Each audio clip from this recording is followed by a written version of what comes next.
اللہ تعالیٰ کا بڑا شکر ہے، آج مریم میرے ساتھ بیٹھی ہیں تو مجھے وہ سب مناظر یاد آ رہے ہیں جو پاکستان پہ جا کے ایئرپورٹ پہ اترتے ہی جو انہوں نے ہمارے ساتھ جو حال کیا وہ آپ کے سامنے ہے۔ جیسے کہ ایک بہادر بیٹی اپنے باپ کا ساتھ دیتی ہے، مریم نے وہ ثبوت دیا ہے۔ ماشاءاللہ مجھے فخر ہے مریم پہ۔ میرے بھائی شہباز شریف صاحب بھی اس کے معترف ہیں۔ شہباز شریف صاحب نے پبلکلی بہت زیادہ اس کو اپریشیٹ بھی کیا۔ پارٹی ماشاءاللہ اس معترف ہے اس بات کی۔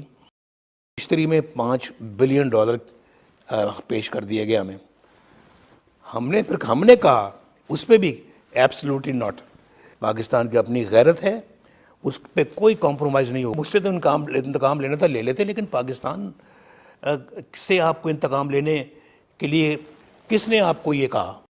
اور مجھے سمجھ نہیں آئی کہ مجھ سے انتقام لیتے لیتے آج آپ نے پاکستان کا بٹھا بٹھا دیا۔ یعنی مجھ سے تو انتقام لینا تھا لے لیتے، لیکن پاکستان سے آپ کو انتقام لینے کے لیے کس نے آپ کو یہ کہا؟ ہر چیز مہنگی ہوئی ہے۔ عمران خان کے دور میں میرے دور تک عوام خوش تھے، مطمئن تھے۔